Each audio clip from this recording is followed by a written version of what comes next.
général du groupe Opture Fiduciaire, Thomas Savaré, en charge du projet de sécurisation des documents cadastraux fonciers et domaniaux, a été reçu ce midi par le Premier ministre Emmanuel Nadingar. L'entretien a bien évidemment porté sur le dit projet. Une cérémonie de passation de commandement à la tête des forces mixtes Tchad-Soudan a eu lieu à Béché. Du côté tchadien, le général Bichara Mohamed Adambo passe le commandement au général Toufa Abdoulaye Issa.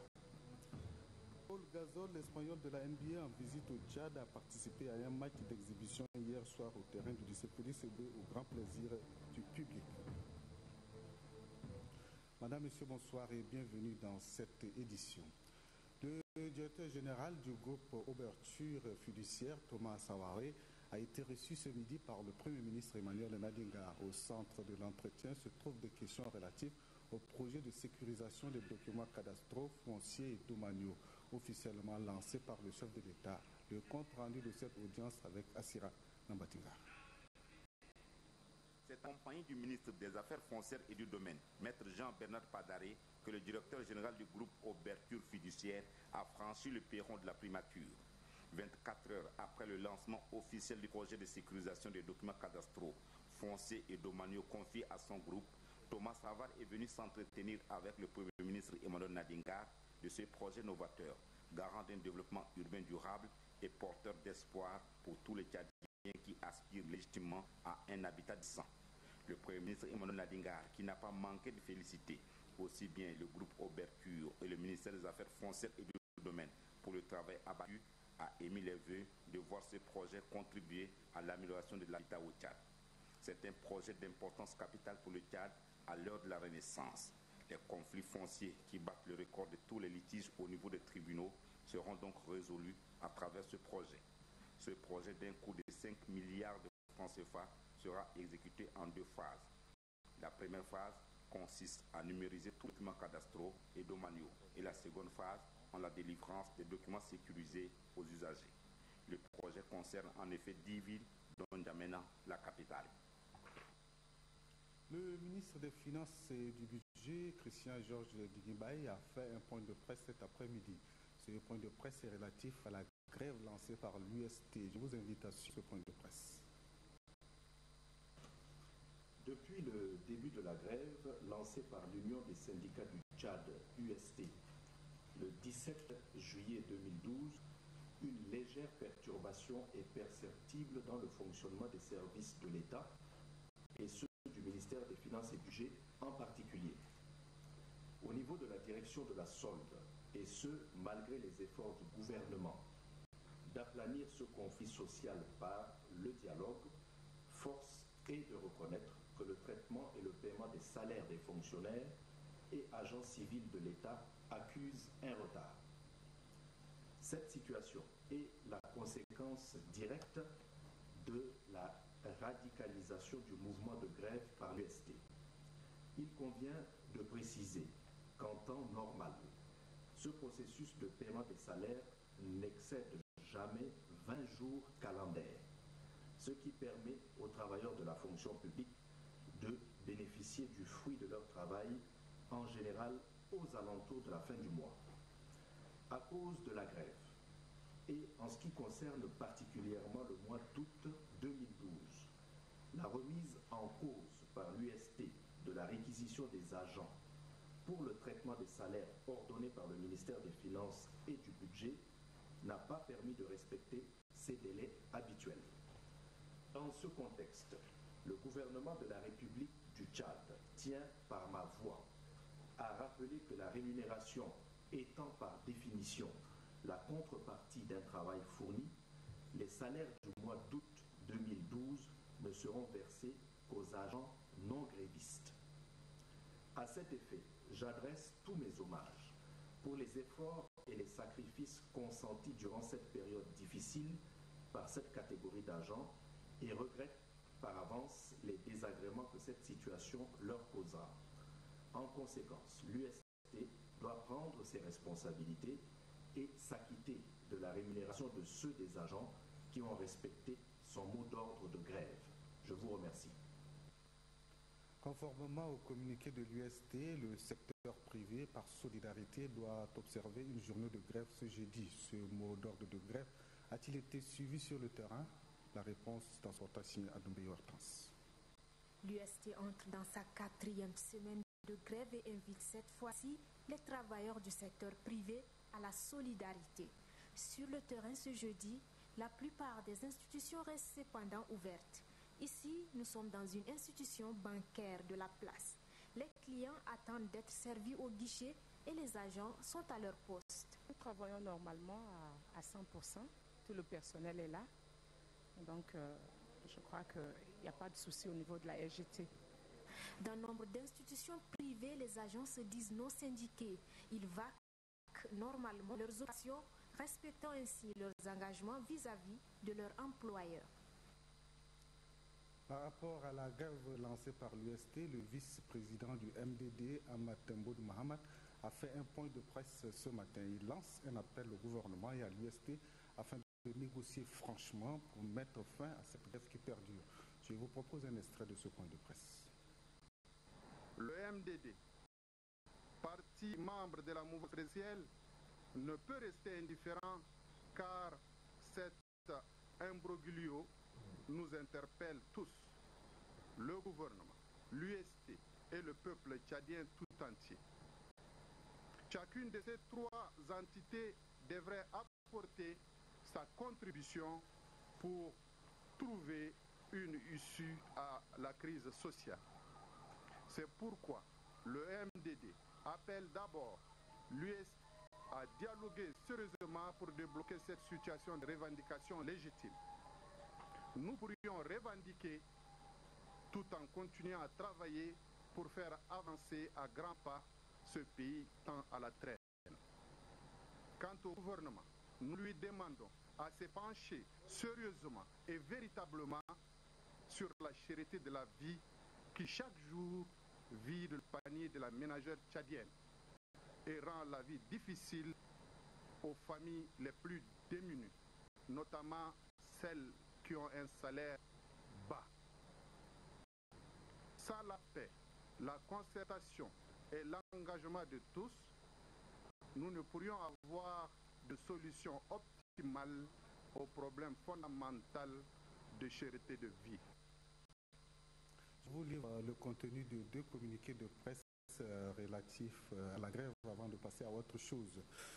Dans un communiqué de presse, l'Union nationale pour l'alternative au Tchad, UNAT, appelle le gouvernement et l'UST à reconsidérer leur position et à s'asseoir autour d'une table avec un esprit patriotique afin de trouver un dénouement dans l'intérêt de tous. Le communiqué est signé de la présidente de l'UNAT, Koumadi Mariam Ndjelar.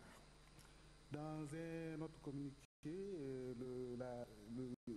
ce jeudi donc, se tient donc réuni dans un conseil extraordinaire, le Conseil national de l'ordre des médecins du Tchad, élargi à l'ordre des pharmaciens, aux syndicats des médecins et aux personnes de ressources de la santé. Et ce conseil a statué sur la grève des travailleurs qui perdure. Après analyse de la situation et compte tenu des souffrances qu'endurent les populations, le conseil exhorte le gouvernement et l'UST à trouver une solution rapide à cette situation qui alarme et qui ne cesse d'endeuiller nos populations. Le communiqué signé pour le conseil élargi, le président de l'Ordre national des médecins et du Tchad, Dr Djoukoun Segou Djounfoun. Le ministre de l'Hydraulique urbaine et rurale, Mohamed Ali Abdallah Nassour, et le représentant de l'UNICEF au Tchad, Bruno Maes, ont conjointement animé une conférence de presse hier dans la salle des réunions du ministère des Affaires étrangères. Les échanges entre journalistes et conférenciers ont essentiellement porté sur l'assainissement, l'accès à l'eau potable et les nouvelles stratégies pour promouvoir le secteur en question. Un reportage de Adef Ahmad Ben Rama. Le ministre de l'Hydraulique urbaine et rurale, Mohamed Ali Abdallah Nassour, et le représentant résident de l'UNICEF, Bruno Maes, ont échangé avec la presse sur des questions inhérentes à l'accès à l'eau potable, à l'assainissement, aux engagements pris et aux perspectives. À l'échelle planétaire, 4 pays au nombre desquels les Tchad sont retenus pour expérimenter l'initiative nationale de planification des résultats. À la question de savoir si cette phase expérimentale qui s'inscrit dans la logique de l'atteinte des objectifs du millénaire pour le développement dont l'échéance est fixée à 2015 pourra réussir, le représentant de l'UNICEF a répondu que le temps est certes limité, mais le plus important, c'est d'accélérer le mécanisme d'intervention. S'agissant des actions concrètes que mène le gouvernement, le ministre de l'Hydraulique a relevé que sous l'impulsion du chef de l'État et avec l'appui des partenaires à qui il rend un vibrant hommage, d'énormes efforts ont été consentis. Selon le ministre, dans les domaines d'accès à l'eau potable et d'assainissement, plusieurs ouvrages sont prévus à travers les pays et une politique nationale est élaborée. Nous avons une politique bien élaborée en matière d'assainissement. Nous estimons qu'on va faire un saut qualitatif et quantitatif d'ici 2015 pour porter l'assainissement à 35%, peut-être même dépasser 35%, par des moyens que nous avons mobilisés au niveau du budget national et aussi le concours de partenaires qui sont très présents et très motivés à la matière. Avec la paix retrouvée, souligne le ministre, les ambitions porteuses d'espoir sont grandes, car renchérit-il, le gouvernement s'attellera à porter les taux d'accès à l'eau potable et d'assainissement et à l'assainissement à 100% d'ici 2020. La ministre de l'Action sociale, de la Famille et de la Solidarité nationale, Fatima Issa Ramadan, s'est rendue ce matin à l'hôpital de la mère et de l'enfant. Objectif de cette descente, remettre des cadeaux en faveur des triplés nés il y a quelques jours en Djamena. Les détails avec le grand Gacham Irima. Dans la nuit d'un dernier, Amarher, âgé de 5 ans, met au monde 3 garçons. Elle n'est pourtant qu'à sa première grossesse. Son époux, Omar Ousmane, est titulaire d'une licence en comptabilité, effectue de petites prestations pour subvenir aux besoins de sa petite famille qui s'est agrandie considérablement en une journée.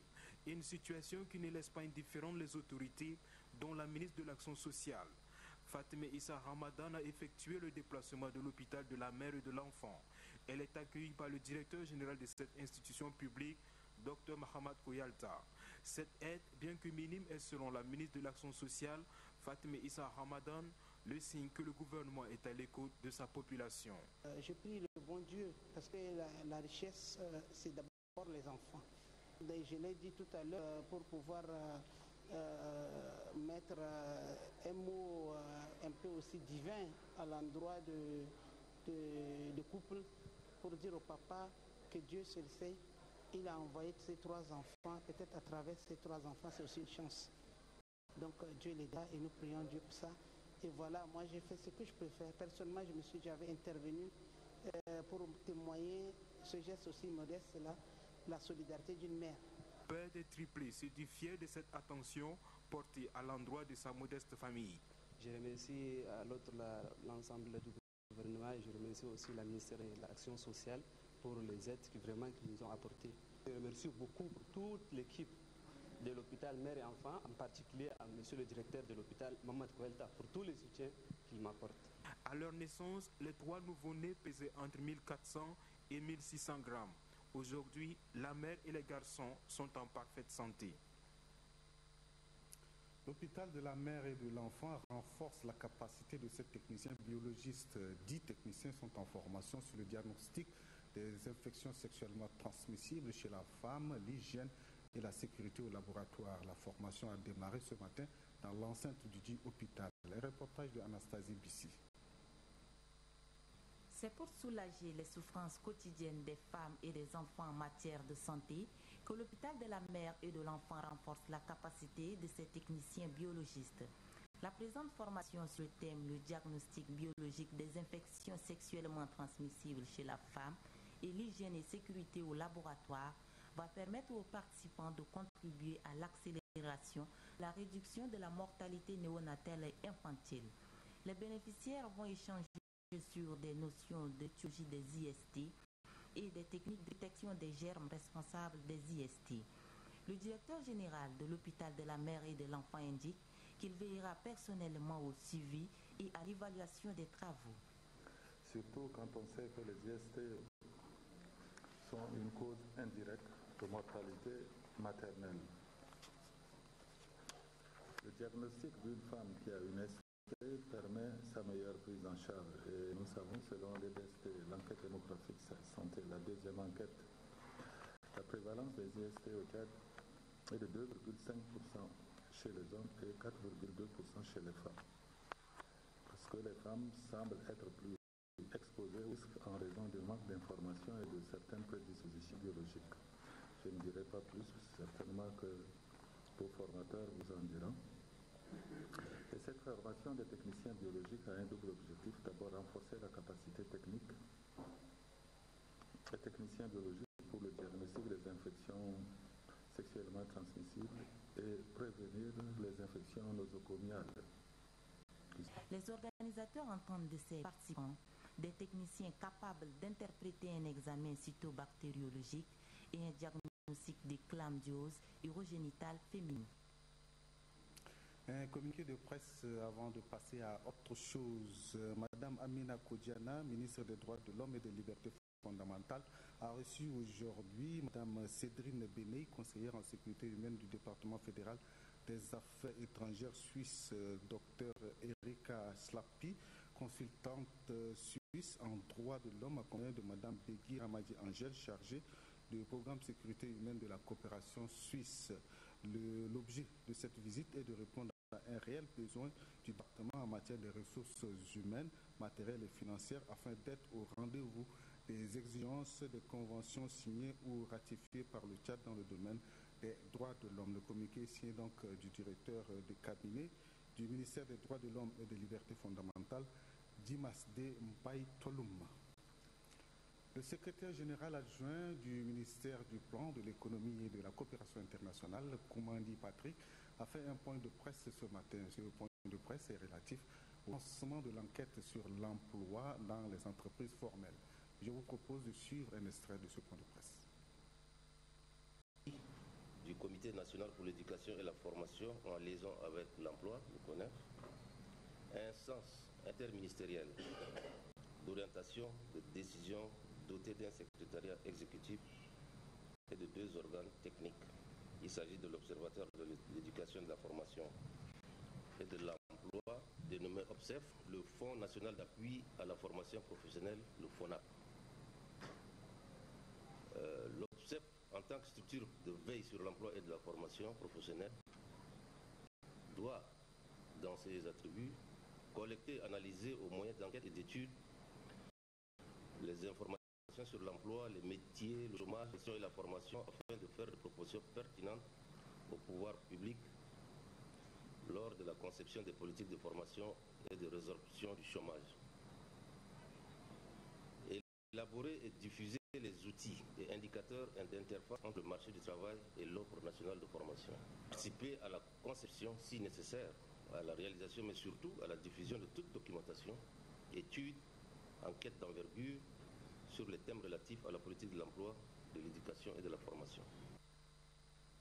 Un autre communiqué de presse, le ministre du Commerce et de l'Industrie, M. Mohamed Alaoutaïr, a présidé ce jeudi dans la grande salle des réunions de la Star nationale l'ouverture de la séance du conseil d'administration de la Coton Tchad, Société Nouvelle. Dans son mot d'ouverture, le ministre du Commerce a remercié son Excellence, Monsieur le Président de la République Idriss Déby Itno, pour la restructuration de la Coton Tchad.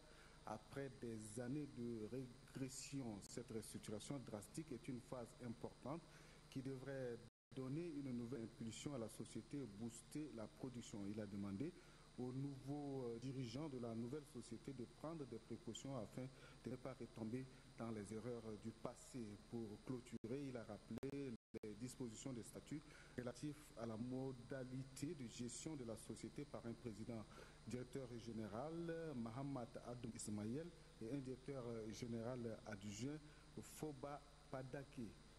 Et les nouveaux membres du conseil d'administration de la Coton Tchad, Société Nouvelle, représentant l'État, sont Jimé Arabi, conseiller juridique à la présidence, Jim Tebaye Lapia, conseiller juridique à la primature, Mbaye Kombe Getimbaye Abel, secrétaire général adjoint du ministère du Commerce et de l'Industrie, Laknaba Kagyang, secrétaire général adjoint du ministère de l'Agriculture et de l'Irrigation, Garlena Dokdjenga Léopold, directeur général des impôts, Mohamed Djibril Suleiman, coordinateur de la cellule économique. Le commandement des forces mixtes Tchad-Soudan a changé de chef côté tchadien. Le général Bichara Mohamed Adam Bob passe le commandement au général Toufa Abdoulaye Issa. Cette cérémonie de passation de service s'est déroulée à Béché en présence du gouverneur de la région du Ouaddaï, Kedala Younous Hamid, et plusieurs responsables militaires et administratifs de la région. Un reportage de Suleiman Diabo. Après 2 mois à la tête des forces mixtes Tchad-Soudan, le général Toufa Abdoulaye Issa passe le commandement au général Bichara Mohamed Adam Bob. Le nouveau commandant n'est pas un inconnu de ces milieux. Il était le tout premier commandant de ces forces au moment de sa création. Le chef d'état-major général des armées deuxième adjoint, le général Ali Meïdé Kébir, invite les éléments de la force mixte à reconnaître désormais comme chef le général Bichara Mohamed Adam Bob. Homme de troupes de la force mixte Tchad-Soudan, vous reconnaîtrez désormais comme votre chef le général de brigade Bichara, ici présent à ma droite. Vous obéirez à tout ce qui vous recommandera pour le bien des services et l'observation des lois de la République. Le commandant des forces mixtes sortant, le général Toufa Abdoulaye Issa, a félicité son successeur pour sa nomination pour la seconde fois à la tête de la force mixte et a exhorté les éléments de cette force à une étroite collaboration avec le nouveau commandant. Le général Bichara Mohamed Adam Bob, commandant entrant des forces mixtes, a exprimé ses reconnaissances au chef de l'État pour la confiance renouvelée. Il a pris l'engagement de poursuivre l'œuvre entreprise par son prédécesseur pour l'instauration définitive de la sécurité tout le long des frontières Tchad-Soudan. Le commandant des forces mixtes côté Soudan informe qu'en octobre prochain, le commandement des forces mixtes sera transféré du Tchad vers le Soudan. Le colonel Fathar Rahim Suleiman Abdallah a émis le vœu de voir une force tripartite aux frontières Soudan-Tchad-Libye et Soudan-Tchad-Centrafrique. Le chef d'état-major général des armées deuxième adjoint, le général Ali Meïdé Kébir, a salué l'ingénieuse idée des 2 chefs d'État tchadiens et soudanais de créer la force mixte pour la sécurisation des frontières des 2 pays. Restons toujours dans la région du Ouaddaï pour signaler la visite d'inspection du gouverneur de la région, Kedala Younous Hamid, dans sa circonscription administrative. Il est allé voir dans quelle situation évoluent les services administratifs et dans quelles conditions vivent ses administrés. Les détails avec Maral et Joséphine. En effectuant cette visite, le gouverneur de la région du Ouaddaï entend s'imprégner des réalités que vivent les administrateurs de sa zone, de la sous-préfecture de Ouara en passant par l'hôtel de ville de la région à la zone de défense et de sécurité où le gouverneur et son staff se sont rendus. Ce sont des séries de rencontres qui ont été organisées. Au cours de cette réunion, des difficultés liées à la sécurité de la population, à l'insuffisance du personnel d'appui et au manque des locaux ont été soulevés. Pour le gouverneur de la région du Ouaddaï, Kedala Younous Hamidi, des efforts non négligeables ont été consentis et d'autres s'en suivront. Le gouverneur exhorte les uns et les autres à poursuivre avec le même élan de dynamisme face à la persistance du phénomène d'insécurité dans sa région. S'agissant des sauterelles qui détruisent les cultures dans la localité de Ouagif, le gouverneur promet tout mettre en œuvre pour apporter une réponse urgente. Constater les travaux de démarrage de l'hôpital régional d'Ati, c'est le but de la descente du gouverneur de la région du Bata, Ngarboujoum Meder Jacob, sur le chantier de construction du dit hôpital. Il est accompagné de quelques responsables des services déconcentrés de la région. Un reportage de Adoumé Hortense. C'est ici que surgira du sol le joyau devant abriter l'hôpital régional d'Ati. Déjà, les travaux sont à leur début. D'une superficie de 90 000 m², l'ouvrage est financé sur fonds propres de l'État. Le gouverneur du Bata, Ngarboujoum Meder Jacob, vient constater personnellement l'évolution des travaux. Les instructions visant le respect strict du délai d'exécution et la qualité des travaux ont été données.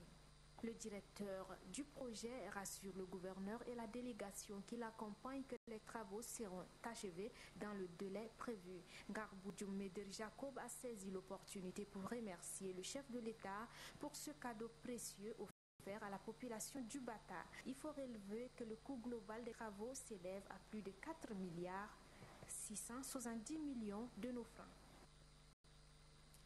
L'équipe nationale de volleyball vient de finaliser sa mise au vert hier soir avant de s'envoler pour Brazzaville. Dans la capitale congolaise, les SAO version volleyball prendront part au tournoi de la zone 4. Innocent Kilayo nous en dit plus.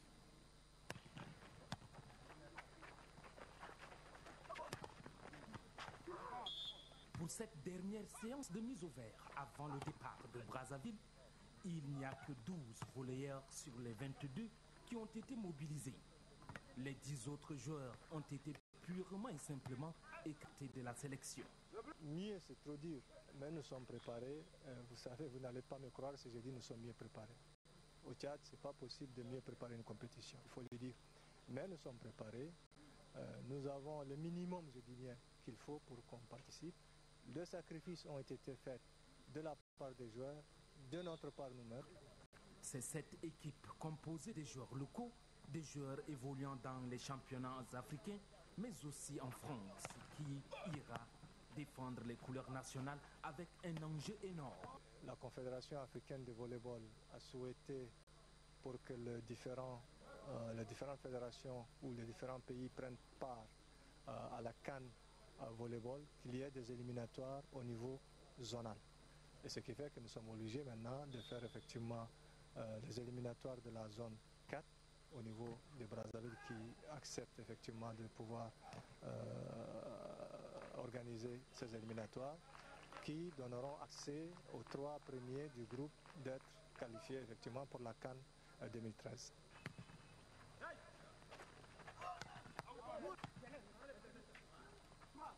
Pau Gasol, la star de la NBA en visite au Tchad, a participé hier soir au match d'exhibition organisé en son honneur. Il a exécuté quelques touches de balle au grand bonheur du public. Une chronique sportive signée Innocent Kilayo.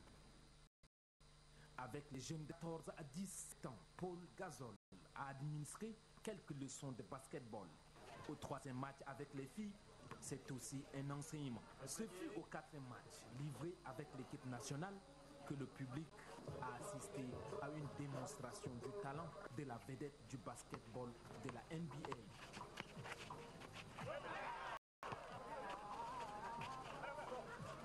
Pour le représentant de l'UNICEF au Tchad, Bruno Maes, ce match d'exhibition va certainement galvaniser les jeunes basketteurs nationaux. Le ministre de la Jeunesse et des Sports, qui a personnellement pris part à cet événement sportif, projette un avenir radieux pour le basketball tchadien. Cette rencontre, qui est une première initiative du genre, vise entre autres à redynamiser le basket à la base, puis de promouvoir les jeunes talents qui, souvent par manque de repères et de soutien, mettent prématurément à terme leur carrière. Pau Gasol promet d'aider le Tchad à faire décoller son basketball. Ce décollage, selon lui, passera par les jeunes. On tire, il récupère le rebond, en pas d'un nice match. Voilà, je vous livre le contenu de ces 2 décrets avant de nous séparer. Au terme du décret 1418, M. Ali Ahmad Akbash est nommé ambassadeur extraordinaire et plénipotentiaire de la République du Tchad auprès de la République du Soudan. Au terme du décret numéro 1419, M. Ousmane Assabala est nommé chef de canton Ouellet Z dans la sous-préfecture nomade d'Arada, département de Béti, région du Wadi-Fira, en remplacement de son défunt père Assabala Abdelhadi Idriss. Le chef de canton est assisté d'un secrétaire et de 10 goumiers. Il bénéficie des allocations mensuelles fixées sur le décret numéro 537 du 6 juin 2011 suivisé. Le secrétaire et les 10 goumiers bénéficient des rémunérations mensuelles fixées par le décret numéro 536 du 6 juin 2011 suivisé. Voilà, c'est la fin donc de cette édition. Passez une excellente soirée. Je vous retrouve demain à 16h et à 20h. Au revoir.